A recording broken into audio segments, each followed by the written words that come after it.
Ecorama, émission spéciale présidentielle. On est à 24 heures du débat d'entre-deux tours entre les finalistes, entre Marine Le Pen et Emmanuel Macron. Eh bien, nous vous proposons ici, sur Boursorama et sur l'Opinion, le match des économistes avec un économiste de chaque camp pour débattre, comme on dit, projet contre projet. Et pour arbitrer ce duel, mon confrère de l'Opinion, Cyril Hachet. Bonjour Cyril. Bonjour David. Allez, on salue nos invités. Allez, hop, Philippe Martin, au hasard, vous, bonjour. Bonjour. Vous êtes donc le professeur d'économie à Sciences Po, conseiller économique d'Emmanuel Macron. Soyez le bienvenu. Et aussi Bernard Monod, bonjour. Bonjour. Stratégiste économique du Front National et aussi député européen. On a volontairement choisi de commencer par deux sujets qui fâchent, un pour chacun, il n'y aura pas de jaloux. On parlera de la CSG juste après avec vous, cette hausse de la CSG qui fait peur, qui est dans le programme d'Emmanuel Macron. Mais surtout, on parle de l'actualité. C'était ce week-end avec ce gros flottement quand même si je sais que vous n'êtes pas d'accord Bernard Monod, mais il y a eu un gros flottement ce week-end. On ne comprend plus rien quand j'en ai parlé autour de moi, la position de Marine Le Pen sur la sortie de l'euro. Elle nous a toujours dit que c'était urgent. Vraiment, c'était urgent. Il fallait tous nos maux, tous nos problèmes économiques venaient du problème de l'euro. Il fallait en sortir. C'était urgent, la source de tous nos malheurs. Et puis depuis quelques jours, on voit bien que dans l'accord qui a été signé, c'est vrai, l'accord qui a été signé avec Nicolas Dupont-Aignan, on n'en parle plus. Enfin, on dit que c'est plus un préalable de politique économique. Dans la profession de foi de Marine Le Pen, hop, ça a disparu. La question est simple. Est-ce que ça va se faire? Est-ce que, c'est toujours aussi urgent de revenir au franc? Est-ce que Marine Le Pen, oui ou non, va le faire? Ou est-ce qu'elle rétropédale sans le dire, sans l'assumer? C'est toujours urgent de sortir de l'euro-monnaie unique pour le transformer en euro-monnaie commune. Simplement, nous allons le faire dans la négociation, dans la discussion, avec nos partenaires de l'Eurogroupe et puis ensuite avec les institutions. Mais donc oui, on ça revient se au franc. fera Oui, avec un objectif de consensus. On a envie de l'entendre, Bernard Monod. Oui, on reviendra au nouveau franc français et parallèlement, au niveau international, nous aurons l'euro-monnaie commune que nous allons négocier avec l'ensemble de nos partenaires. Donc oui, on revient au franc. Après, on donne la parole à Philippe Martin. On revient au franc, mais sur le calendrier, je ne sais pas si vous avez vu, il y a Marine Le Pen qui a affirmé, c'était sur Europe 1, que ce retour à une monnaie nationale se ferait pendant son quinquennat. Et au même moment, on a Florent Philippot sur France Inter de mémoire qui nous dit « Dans un an, on achètera sa baguette de pain avec des francs ». C'est dans un an, c'est dans 5 ans, c'est quand, puisque ça va se faire? C'est à la fin des discussions, des négociations. Nous souhaitons le faire de manière consensuelle, d'abord avec nos partenaires et les institutions, et dans un deuxième temps, vis-à-vis des Français, parce que Marine Le Pen ne fera jamais rien contre l'avis des Français, donc elle va soumettre le résultat de ces négociations au terme. Alors pourquoi Florent Philippot parle d'un an? Pourquoi il nous dit dans un an, Florent Philippot? C'est une image. Ah, c'est une image. Mais ça peut très bien arriver dans 8 mois, 9 mois, 10 mois. Je vous ou dans 5 ans. Que, compte tenu de la gravité, non, pas du tout. Compte tenu de la gravité de la situation dans la zone euro, je peux vous dire que ça va aller extrêmement vite. Philippe Martin? Est-ce que c'est plus clair pour vous là, après cette longue explication? Je pense que c'est pas clair pour moi, je pense que c'est pas clair pour les Français. Sur une question aussi grave que la monnaie, je pense qu'on ne peut pas varier autant en quelques semaines. C'est-à-dire que Marine Le Pen a eu 3 positions. La première position, c'était il faut absolument sortir de l'euro très rapidement. Et d'ailleurs, elle disait, c'était le 27 mars sur Europe 1, 70% de mon programme ne peut pas être appliqué tant qu'on est dans l'euro et tant qu'on est dans l'Union européenne. Donc ce qu'elle nous dit maintenant, c'est, deuxième position, après le ralliement du Dupont-Aignan, finalement, je ne sais pas très bien quand est-ce qu'on va le faire, ça va dépendre des négociations et c'est même plus véritablement dans son programme.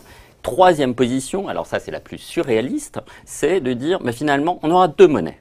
On n'aura plus l'euro et le franc français, on aura 2 monnaies. Ce qui n'existe nulle part ailleurs. Moi je pose la question, est-ce qu'il y a d'autres pays qui ont 2 monnaies légales dans leur économie? Et comment on va faire? Parce que Marine Le Pen nous dit aussi, ah non mais l'euro ce sera pour les grandes entreprises exportatrices. Il y a 2 questions en une. Oui, mais juste je termine là-dessus, ce qui est quand même très grave parce qu'elle oublie que 90% des exportateurs, ce sont des PME.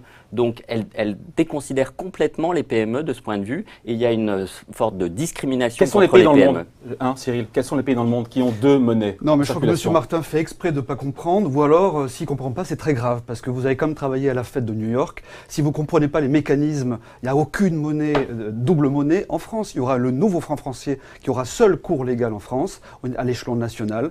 Et à l'échelon international, nous allons passer à l'ancien système qui était le SME avec du temps de l'écu jusqu'en 1999 et donc ce sera un euro monnaie commune, justement pour les entreprises que vous chérissez, les grandes entreprises multinationales, qui continueront à commercer comme ils le font en dollars, en livres sterling, en euros aujourd'hui, ils seront en euros. Donc il y aura deux. Moi, je reprends les déclarations de Marine Le Pen. Elle a dit qu'il y en a deux monnaies. Il y aura l'euro et le franc français, l'euro monnaie commune et le franc français. Je comprends mieux pourquoi la France est ruinée avec votre politique socialiste, idem à celle de M. Sarkozy. Mais vous ne répondez pas précisément à la question, qu'est-ce qui se passe quand il y a deux monnaies dans un pays? Mais dans quel pays il y a deux monnaies en circulation? Mais il n'y a aucun, je viens de le dire, j'ai l'impression que vous ne comprenez pas, M. Martin. Il n'y aura qu'une seule monnaie qui aura cours légal en France, le nouveau franc français. La quatrième position sur le sujet de l'euro qui vient d'être déclarée aujourd'hui. Finalement, il n'y en aura qu'une. Si ceux qui nous écoutent vont sur le site du Front National, ils verront que depuis 2008, nous tenons exactement la même position. À relire les déclarations de Marine Le Pen. En 2012, on parlait déjà de la même chose avec une coexistence entre l'euro, monnaie commune, qu'on appelait l'écu, et le nouveau franc français. C'était déjà. L'écu n'était pas une monnaie. C'était déjà une transaction. L'écu n'était pas une monnaie de transaction. Ben, ça va le devenir justement grâce à nos négociations. Donc, on aura deux monnaies. Donc il y aura une unité de compte pour le commerce extérieur des grandes entreprises, entre autres. Et des entreprises exportatrices qui vous tiennent à cœur, qui vont justement regagner 20% de compétitivité, parce que nous allons faire sauter le taux de change fixe entre l'Allemagne notamment et la France, qui va permettre de regagner 20% de compétitivité. Et on perdra 20%. Pas du tout, on va gagner sur les prix, ce sera une compétitivité de prix qui permettra d'être concurrent vis-à-vis notamment de l'Allemagne. Est-ce que cette introduction justement d'une double monnaie, j'allais dire une sorte de monnaie de référence internationale ou monnaie pivot par rapport auquel le nouveau franc se situerait, n'est pas une manière de reconnaître que si jamais on change complètement de monnaie, c'est-à-dire qu'on rebascule dans une monnaie nationale, il y a des risques très importants de dévaluation, d'attaque spéculative contre le franc et donc de hausse colossale de l'inflation. Ça sera la monnaie des ménages. On ira acheter une baguette de pain avec ce franc. C'est pas une manière. Oui, mais alors justement, pour les Français, ça ne changera absolument rien. Leur baguette à 1 euro vaudra un nouveau franc français. Leur salaire à 1 500 € vaudra 1 500 nouveaux francs français. Et pour l'international, ce sera l'euro, monnaie commune au niveau international. Mais je vous rappelle quand même qu'il y aura toujours le dollar, la livre sterling. Que je sache aujourd'hui, le Royaume-Uni a la livre sterling et il commerce dans toutes les devises internationales. Ça ne pose aucun problème. Mais pour ces messieurs, notamment M. Macron, ça pose des problèmes évidemment. Quand on voit le résultat catastrophique qu'il a mené avec sa politique, 300 milliards d'euros de dette, 420 000 chômeurs supplémentaires. Bernard Monod, cette monnaie nationale, celle des ménages, elle serait amenée à se dévaluer? Non, il n'y a plus besoin. Je vous ai lu. En fait, ce que vous dites, c'est que vis-à-vis de l'Allemagne, il y aura un décalage de 20%, 15% lié à l'appréciation du mark, et 5% de baisse, mais attendez la fin, et 5% de baisse liée au nouveau franc, sauf que tout ce qu'on importera d'Allemagne sera bien 20% plus cher. Oui, ça nous permettra d'exporter aussi beaucoup plus en Allemagne parce que nos prix auront baissé de 20% immédiatement, et nos prix sans saccage social. Car ce que vous dites pas, M. Martin, c'est le saccage social qui va être imposé par l'austérité, la politique austéritaire de l'Union européenne. Parce que M. Macron va se soumettre à la feuille de route de l'Union européenne. Et les Français vont terminer, à terme, les Français vont terminer comme les Grecs et les Chypriotes. Ça, vous ne le dites pas. Je pense qu'ils veulent des choses précises, et en particulier sur le fait d'être dans la misère, c'est très précis. Tout ce qu'on va importer en tout cas d'Allemagne sera 20% plus cher, on en convient. Appréciation de 15% du mark, baisse du nouveau franc de 5%. Ce qu'on importe, peut-être qu'on exportera plus, mais ce qu'on importera d'Allemagne, si on est logique et cohérent, c'est 20% plus cher. Oui, mais parallèlement, la réponse est oui. Le fait d'avoir une politique monétaire, ça permet de relancer aussi une réindustrialisation. Ça fait partie du programme de patriotisme économique et on va relancer des industries en partenariat avec les industriels français et ça permettra de faire des produits. Si je peux parler, et nous n'aurons plus besoin d'importer de produits. Il n'y aura pas de gain de compétitivité puisque d'un côté, on nous dit on va gagner 20% vis-à-vis de l'Allemagne et on va perdre 20% ou certainement plus vis-à-vis de l'Espagne et l'Italie, parce que très clairement, et là, de ce point de vue, je pense qu'on est d'accord, c'est que si la France sort de l'euro, très clairement, certainement, l'Espagne et l'Italie sortiront aussi, et on va retrouver le jeu des dévaluations compétitives qu'on avait dans le système monétaire européen, avec énormément. Et à ce jeu-là, on ne sera pas gagnant, on y perdra. Enfin, le passé nous l'a prouvé. Absolument. Alors, moi, je pense qu'il y a un autre sujet sur lequel il faut quand même insister, c'est sur l'épargne. Les agences de notation ont bien dit qu'en effet, lorsque la France va sortir de l'euro, elle considérerait que c'est un défaut. Unilatéral. Un défaut unilatéral de la France. Et donc, ce que ça signifie, c'est que toutes les grandes banques, tous les investisseurs internationaux qui ont aujourd'hui de la dette française, ils vont le vendre immédiatement. Ils n'auront même plus le droit de l'acheter.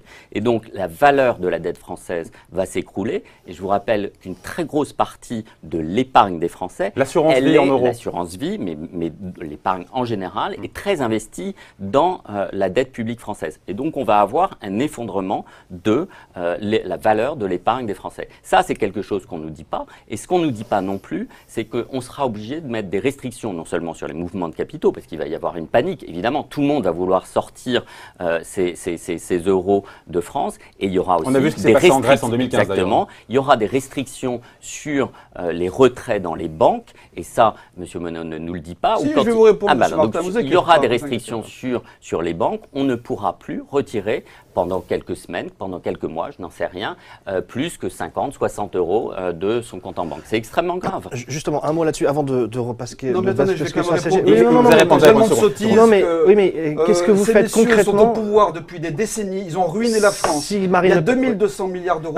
Mais si Marine Le Pen gagne dimanche soir, si Marine Le Pen gagne dimanche soir, qu'est-ce que vous faites concrètement lundi matin pour freiner tous ces risques de fuite de capitaux immédiats? Il n'y aura pas de risque de fuite de capitaux parce que c'est pour aller. Ils iraient où?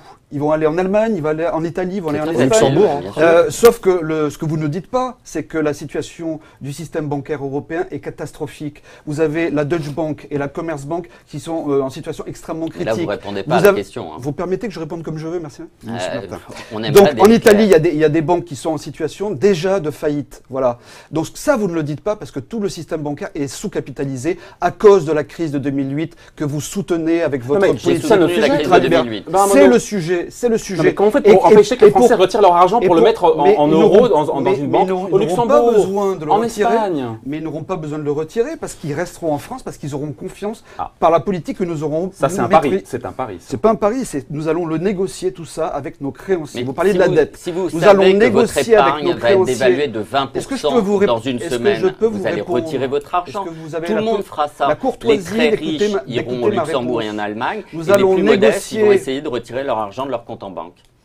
Nous allons négocier avec nos créanciers internationaux pour obtenir un accord, un consensus pour les rembourser la dette que vous avez contractée, vous, 2200 milliards d'euros. Oui, je viens d'entendre, on renégocie la dette française. Nous allons renégocier la dette sur les marchés financiers. Donc on ne repaye pas la dette. Non mais c'est extrêmement grave. Nous allons rembourser la dette que vous avez faite, M. Martin, M. Macron, M. Hollande, M. Sarkozy. Pas la dette 2200 milliards d'euros de dette. M. Macron, à lui tout seul, c'est 300 milliards d'euros. Vous pouvez répéter ce que vous venez de dire. Vous venez de dire, nous renégocions la dette publique française. Avec nos créanciers. C'est une grande nouvelle. Pour payer la dette que vous n'avez jamais remboursée. On apprend des choses dans ça sert à ça les débats aussi. Nous allons renégocier la dette publique. On lève des lièvres parfois. Renégocier, c'est pour obtenir un consensus avec nos créanciers. Et nous allons rembourser la dette que vous avez contractée et c'est extrêmement grave ce que vous dites, monsieur Monod. Attendez. Écoutez, ce qui est grave, monsieur, c'est que les Français, ils ont 34 000 euros sur chacune de leurs têtes à rembourser. C'est 6,5 millions de chômeurs. C'est des déficits intérieurs, des déficits extérieurs. Qu'est-ce que vous faites de la disparité entre l'Allemagne et la France? 250 milliards de balance commerciale supplémentaire et 50 milliards de déficits. On va passer ça, c'est la politique de l'Union européenne. On va passer au second sujet, messieurs. Non mais attendez, je termine quand même ma phrase. C'est la politique de M. Macron déjà qu'il a. Parce que son bilan, il est là, M. Macron. Il a des chômeurs à son passif. Il a 300 milliards d'euros de dette et il vient nous donner des leçons sur la gestion de la dette. Pour être sûr que tout le monde ait bien compris, on reviendra au franc avec Marine Le Pen. La réponse est oui. Le nouveau franc français au niveau national. Mais quand, mais quand vous ne pouvez pas dater. Si, à la fin de la négociation, nous irons devant les Français. Et Marine Le Pen a dit, ça ne sera pas 6 mois, ça sera peut-être des mois, des années. Et Marine, ça sera au terme de la négociation qui prendra au moins 6 mois. Et à ce moment-là, il y aura un référendum qui sera proposé aux Français. On ne fera rien contre les Français, on fera les choses dans l'intérêt des Français. A raison, peut-être que dans un an, on achètera notre baguette en francs. Peut-être, c'est possible, mais c'est une image, si vous voulez. Le but, c'est de se libérer. C'est de se libérer avec l'accord des Français. Alors, autre sujet. Premier sujet qui fâche, Laurent, on a compris, on vous met. Voilà, on partira pas en week-end ensemble pour parler de ce sujet-là. Hausse de la CSG. Maintenant, on passe à vous. La hausse de la CSG. Si on a bien compris le principe, peut-être que je te laisse expliquer. Emmanuel Macron propose une hausse de 1,7 point de la CSG en contrepartie d'une baisse des cotisations sociales salariales. Alors, on a envie de vous dire, d'un côté, la hausse de la CSG va pénaliser tout le monde et n'en profiteront que les salariés. Mais même les salariés paieront aussi plus de ça CSG. dépend effectivement Aussi, du niveau de salaire. oui. Comment c'est qu'en net on gagne d'ailleurs avec ça?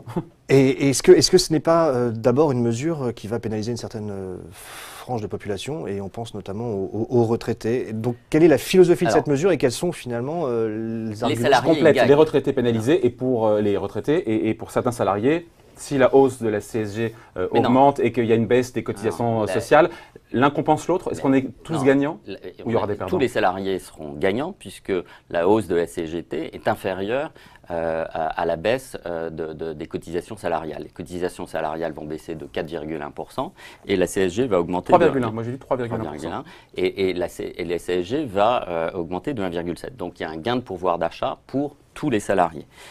Par ailleurs, sur les retraités, 40% des retraités ne paieront pas cette augmentation de CSG. Donc nous excluons de l'augmentation de CSG. Mais les autres, ils vont avoir d'autres mesures, c'est en particulier la taxe d'habitation qui va bénéficier à tous et en particulier aux retraités. Donc de fait, nous, ce qu'on veut faire, c'est faire payer plus le travail. Donc il faut faire. Donc c'est pour ça que les salariés sont en effet les grands gagnants de cette mesure. Faire payer plus, pardon. Faire payer plus le travail. Il faut qu'on paye plus le travail. Il faut qu'il soit mieux rémunéré. Il faut mieux rémunérer le travail. Pas faire payer plus les travailleurs. Non, il faut payer plus le travail. Mieux rémunérer le donc travail. Mieux rémunérer le travail. Et donc c'est une mesure qui permet une augmentation de pouvoir d'achat en effet pour tous les salariés. Pourquoi on peut le faire? C'est parce qu'en effet la base de la taxation de la CSG, comme vous le savez, c'est le capital, c'est les salaires et c'est les retraites, c'est tous les revenus.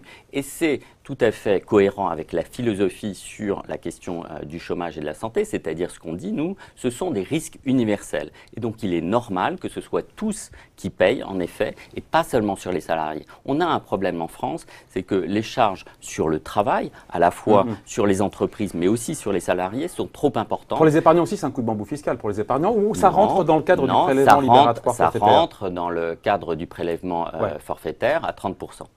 Bernard Monod, Marine Le Pen, elle, en matière de fiscalité pour les particuliers, elle se concentre plutôt sur la baisse de l'impôt sur le revenu pour les 3 premières tranches. Donc, effectivement, l'imposition directe.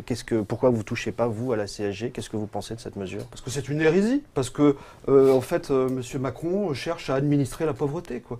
Donc, il crée la pauvreté et ensuite, ils administrent avec des mesurettes. Bon. Donc, 1,7% de CSG, c'est immédiatement une perte de pouvoir d'achat pour les retraités. Donc, je pense qu'ils vont être très heureux d'apprendre cette mesure-là. Sur les 80% de taxes sur l'habitation, on n'explique pas comment on va compenser pour les collectivités. Sur l'habitation. L'exonération des 80% de taxes sur l'habitation. Marine Le Pen aussi en parle, alors pas de l'exonération. Mais non, on les finance. On finance tout. Toutes les économies qui vont être pratiquées, 80-90 milliards d'euros, par rapport aux dépenses qu'on engage, elles sont financées. Voilà. C'est ça la grande différence avec M. Macron. Il y a beaucoup d'économistes qui en doutent. Ils en doutent. Sauf que est-ce que les économistes qui en doutent, est-ce qu'ils ont annoncé la crise? Il n'y a pas de cadrage budgétaire chez vous. Pourquoi il n'y a pas de cadrage budgétaire? Il y a un cadrage budgétaire. Allez voir le site et puis arrêtez de raconter ce qui n'est pas vrai. Combien d'économies? Moi, je dis, c'est ces grands experts qui nous donnent des leçons de chiffrage aujourd'hui. Est-ce qu'ils ont prévu la crise en 2008? Le Front National, en juin 2008, a annoncé, 3 mois avant que ça se produise, la crise du système. Je pense que toute personne... Alors, j'invite vos auditeurs et vos téléspectateurs à aller voir le 24 juin 2008, une conférence de presse qui a été faite par le Front National. C'est encore en ligne sur le site. Et vous verrez que nous avions annoncé la crise avant la fin de l'été. Et Lehman Brothers a chuté le 15 septembre. Voilà. La réalité... 2008, beaucoup de gens parlaient de la crise. Bien, mais on l'a dit 3 mois avant, vous voyez, à la différence de vous, monsieur. Et vous, la crise, vous en êtes responsable, monsieur, avec votre politique ultralibérale et mondialiste. Car monsieur Macron, c'est un mondialiste. Et c'est le clan de ceux qui prélèvent la richesse des nations. Il est favorable à l'ouverture et au commerce. Alors sur les baisses d'impôts, on reste sur les baisses d'impôts. Alors moi j'aimerais qu'on reste effectivement sur la fiscalité avec un sujet alors soit qui fâche, soit qui vous réconcilie, mais il y a un sujet commun entre vous deux, c'est la baisse d'impôts pour les entreprises.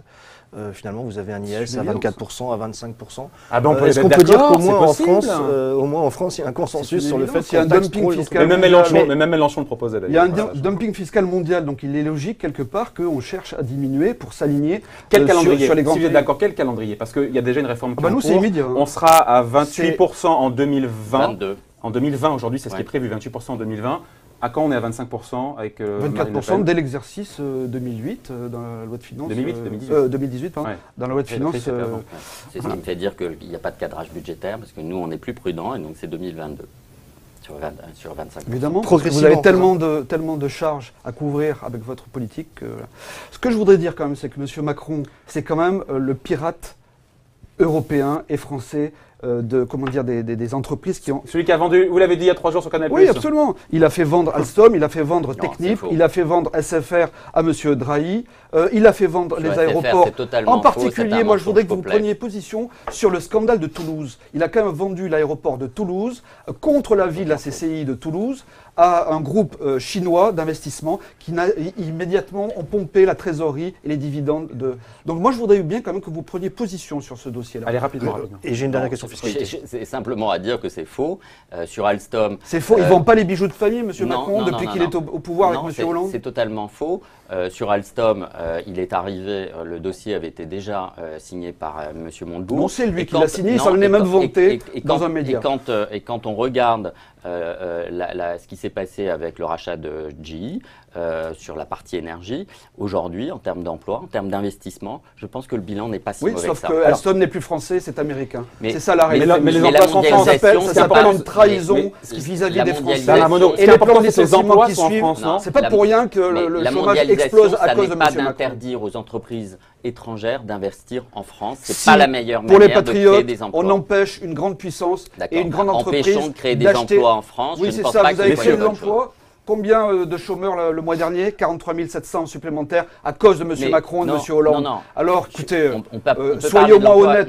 Je pense Si vous que n'êtes pas bon, soyez au moins honnête. Je pense que Emmanuel Macron, s'il était satisfait de la situation, il n'aurait pas démissionné du ministère de l'économie, il n'aurait pas lancé son mouvement et il ne serait pas aujourd'hui candidat à la Oui, c'est présidence. le radeau de la politique. Méduse pour reprendre tous les anciens Juste, moi, j'ai classiques de la politique. Une dernière question, parce qu'on est là aussi pour être très concret pour les auditeurs. Sur le prélèvement à la source, et après on en aura fini avec la fiscalité. Alors vous, c'est clair, vous n'appliquerez pas cette réforme. Et alors Ça pour sert le à coup, rien, c'est un gadget. Emmanuel Macron dit on va peut-être un peu attendre. Quelle est la position Non, il veut être sûr que les choses se passent bien. Donc, il est favorable sur le principe parce que c'est une réforme de modernisation et c'est quelque chose qui existe dans la plupart des pays dans le monde, la plupart des pays industrialisés. Mais il veut être sûr qu'il n'y aura pas de couac et donc en effet, il veut expérimenter pour être sûr que ça se passerait bien. Du côté des entreprises, pour que, c'est-à-dire que Absolument. les entreprises aient le temps nécessaire pour le mettre en œuvre. Absolument. Est-ce que c'est pas juste une hausse d'impôt déguisée, cette taxe de 3% sur les produits importés, supposé qu'on puisse la faire, parce que tant qu'on sera dans l'Union européenne, on ne pourra pas la mettre en place. C'est les C'est pour ça que consommateurs. nous allons la négocier, vous voyez. Oui, mais là encore, quand, Mais vous ne etc. pouvez pas le Mais- faire tant que vous ne sortez pas. Vous êtes d'accord? Mais c'est Une négociation, monsieur, c'est pour obtenir des résultats. Donc ces résultats-là, on va les présenter aux Français Mais- le moment venu. Mais et l'Union ils arbitreront européenne, dans un c'est référendum. le fait qu'il C'est n'y a pas de compliqué. taxe sur les Une productions négociation pour à obtenir un l'intérieur de l'Union résultat. européenne. Ça vous le comprenez quand même. Oui. Si vous ne comprenez pas les mécanismes. Donc c'est un calendrier, ça. Je vous dis, mais qui paye monétaires, une taxe Ça, c'est Bernard c'est Monod. simple à comprendre. Bernard Monod, qui paye une taxe à 3% sur les importations?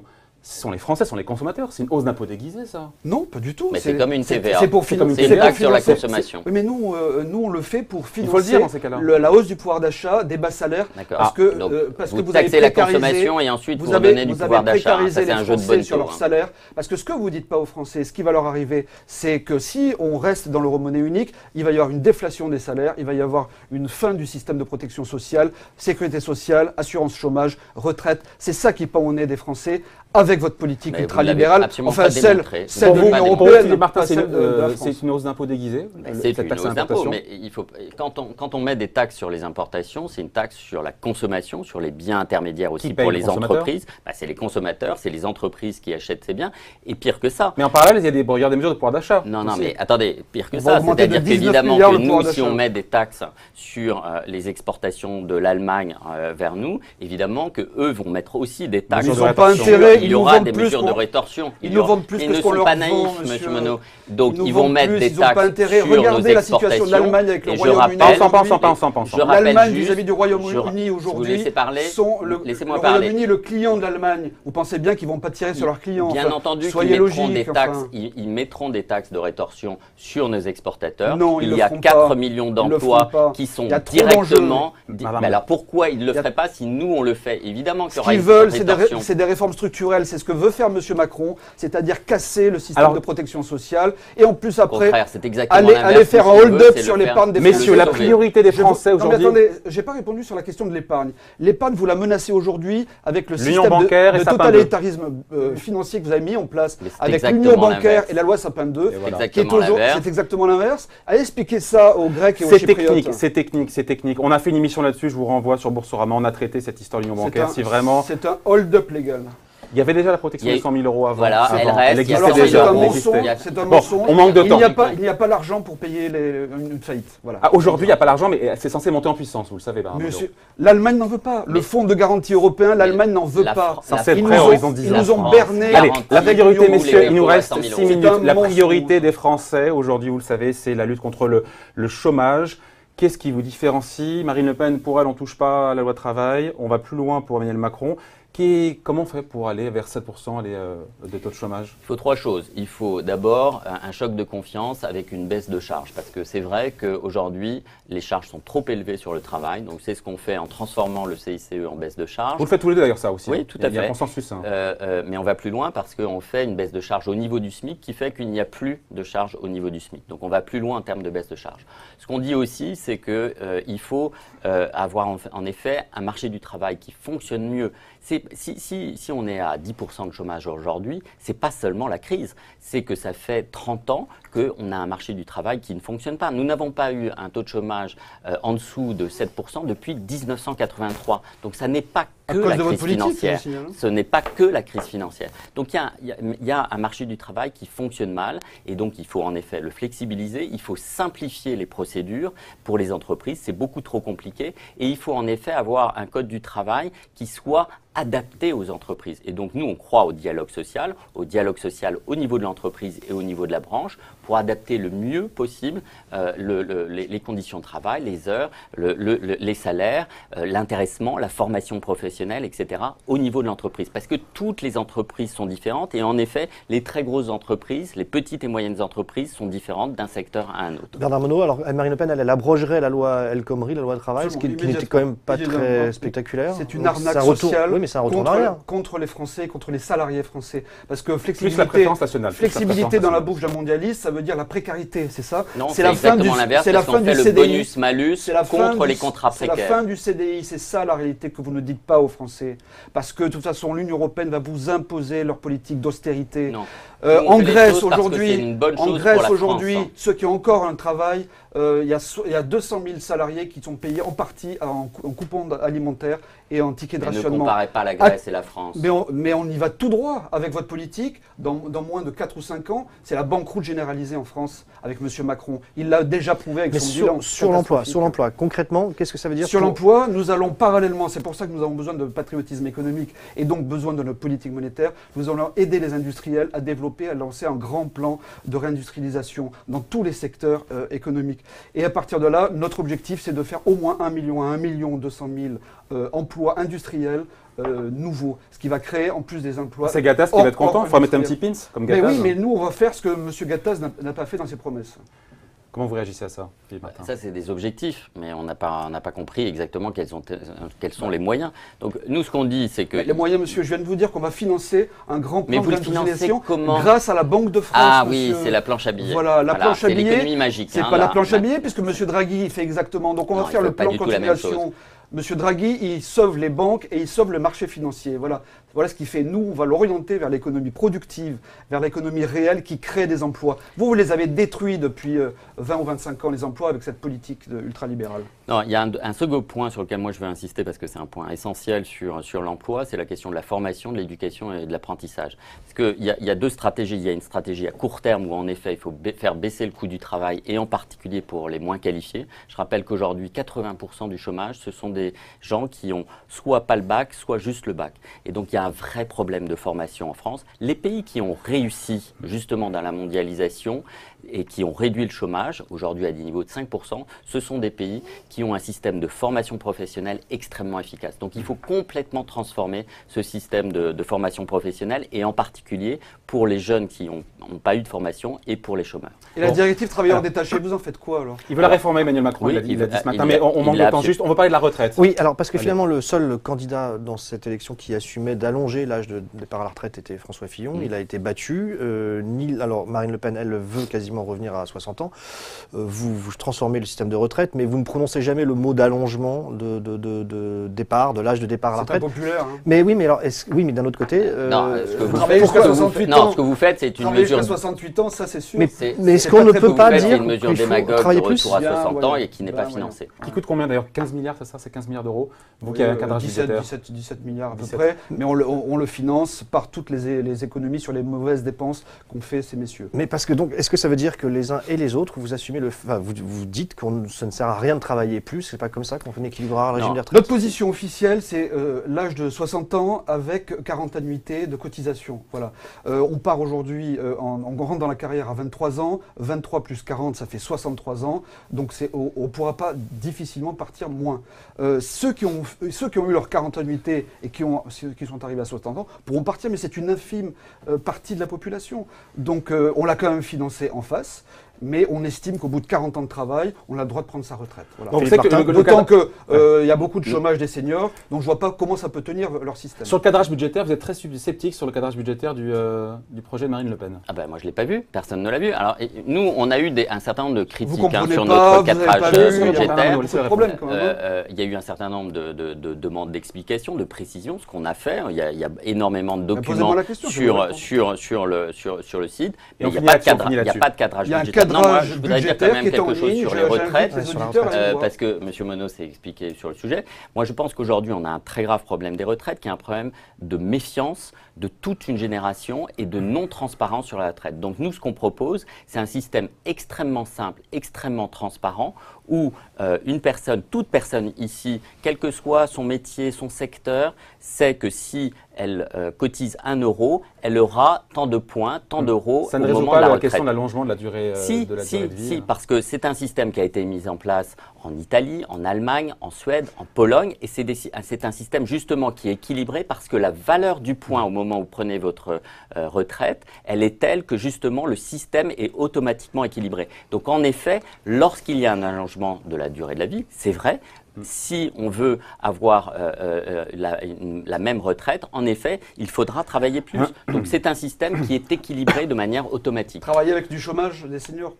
Mais Bravo. écoutez, mettre Bravo. ça C'est c'est une politique Vous savez malthusienne que de savez croire faire que des dettes qu'en enlevant et prendre des des cotisations travailleurs du et marché des du charges travail, sur on les crée de gens. l'emploi. On a totalement- compris Vous qu'on n'arrivez pas ne à vous créer de la mettra richesse. pas d'accord. C'est ça Mais le problème. bon, en tout cas, on a vu que ce sont deux projets qui sont radicalement différents, Absolument. même s'il y a des sur l'impôt sur les sociétés à 25%, à 24%, sur les baisses Oui. des cotisations, on aura pu vous. Ouais, ce sont des facteurs mineurs. Le gros problème qu'il faut comprendre, c'est que C'est mineur pour les la patrons. baisse du c'est coût du un- travail c'est pour les un- patrons, c'est mineur. Non, pas pour les patrons. Bon. C'est majeur pour eux. Ah. Mais dans Majeur, une c'est mineur, économie, alors. dans une macroéconomie nationale qui voit un clivage entre les mondialistes et les patriotes comme nous, c'est mineur. Donc nous, Ou on les a patriotes on et a les besoin, nationalistes, ça on a dépend, besoin hein. des outils. On a Allez, besoin nous, des nous mêmes sommes des outils patriotes, en que effet. les Merci. États-Unis, que le Royaume-Uni, Merci à tous les deux. Bernard Monod, député européen, stratégiste économique du Front National pour Marine Le Pen. Et en face, Philippe Martin, professeur à Sciences Po et donc conseiller économique d'Emmanuel Macron. Et pour arbitrer ce duel, on a pris du plaisir. Et Hein. M. Hollande aussi. Non, pas du tout. et C'est pas ce qui est Cyril marqué dans votre Lachèvre, CV. voilà, évidemment, débat à retrouver Non, en absolument. replay sur le site de Boursorama. Merci, monsieur, on continue dehors si vous voulez. Allez, bye. Merci.